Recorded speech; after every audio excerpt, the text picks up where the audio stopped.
Hi అండి, ఎలా ఉన్నారు? బాగున్నారా? ఈరోజు చెప్పబోయే ఈ వీడియోలో సప్తశనివార వ్రతానికి కావాల్సిన వస్తువులు ఏమేమి కావాలో ఈ వీడియోలో మీకు చెప్తాను.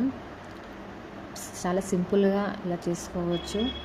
అది లేదు ఇది లేదు అనుకోవచ్చు. దేవునికి కావాల్సింది భక్తితో మనము ఏది పెట్టినా దేవుడు స్వీకరిస్తాడు. అలాగే వాళ్ళు ఏది చేస్తున్నారు, మనం ఏది చేయలేదు అది అని అనుకోకండి. మీకు తోచిన దానితో మీరు చెయ్యండి. మీకు ఏది వీలు ఉంటే అది పెట్టి పూజ చేసుకోవచ్చు. మనకు ముఖ్యం భక్తితో దేవుని మీద నమ్మకంతో చేస్తే ఏదైనా మనకు సక్సెస్ అవుతుంది. ముందుగా అయితే కొన్ని నియమాలు పాటించాలి. అవేంటో చెప్తాను. ఫస్ట్ నాన్ వెజ్ తినకూడదు, ఇంకా పగలపూట నిద్రించకూడదు, బ్రహ్మచర్య పాటించాలి, ఇల్లు నీట్గా క్లీన్ చేసుకోవాలి, వ్రతం చేసుకున్న రోజు ఎవరిపై కోపం తెచ్చుకోకూడదు, అలాగే పిల్లల్ని కొట్టకూడదు. ఇలాగా చేస్తేనే ఏంటంటే నాన్ వెజ్ తినకూడదు. అలాగే వీక్స్ అంటే 8 వీక్స్ కాదు, ఓన్లీ ఫ్రైడే సాటర్డే మాత్రం తినకుండా ఉండాలి.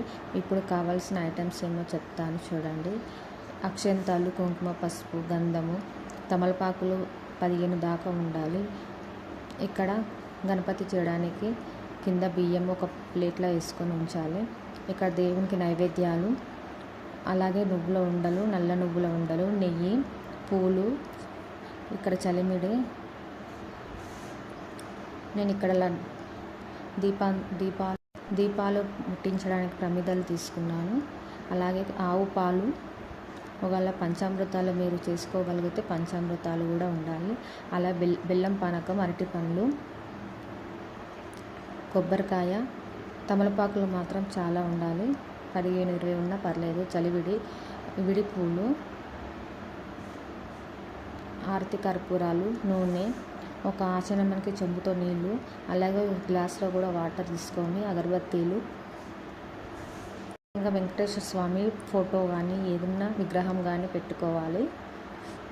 అలాగే ఒక పీట, ఎల్లో కలర్ క్లాత్ ఒకటి తీసుకోండి. అలాగే మెయిన్గా కావాల్సినవి 7 పిండి ప్రమిదలు. అందులో ఎలా చేసుకోవాలంటే వరిపిండి, అందులో బెల్లం ముక్క, ఆవు పాలు, అరటిపండు వేసి బాగా కలిపి కాసేపు పక్కన పెట్టి తర్వాత మన ప్రమిదలాగా వేస్తే విరిగిపోకుండా చక్కగా వస్తాయి. ఇలా ట్రై చేయండి. అలాగే నేను మాల వేయలేదు కదా, మీరు వీలుంటే మాల వేసుకోండి. నేను ఏదో సింపుల్గా అలంకరించుకున్నాను నాకు తోచిన దాంట్లో. మీకు ఎలా నచ్చితే అలా అలంకరించుకోవచ్చు. అయితే ఉపవాసం ఉన్నవాళ్ళు ఉపవాసం ఉండండి. ఉపవాసం ఉండలేమనుకున్న వాళ్ళు మధ్యాహ్నం భోజనం చేయొచ్చు. అలాగే నైట్ టైము అల్పాహారం వంటి ఆహారం తీసుకోవచ్చు. పూజ మొత్తం కంప్లీట్ అయినాక మళ్ళీ సాయంత్రం స్నానం చేసి మళ్ళీ దీపారాధన చేసుకొని ఒక అతిథిని పిలుచుకొని భోజనం పెట్టి మీరు తర్వాత భోజనం చేయవచ్చు. మీకు వీలుంటే దగ్గరలో ఉన్న గుడికి వెళ్ళి దర్శనం చేసుకొని రావచ్చు, ఇంకా మంచిది. మీరు చేసిన పీట ఉంటుంది కదండి, అది మాత్రం సండే మార్నింగ్ జరపడం మంచిది. జరిపేసినాక మొత్తం క్లీన్ చేసుకొని ఆవులకు తినిపించండి, చాలా మంచిది. అక్షంతాలు, పువ్వులు అవన్నీ పారే వాటర్లో వేయండి. ఎక్కడ పడితే అక్కడ వేయకూడదు.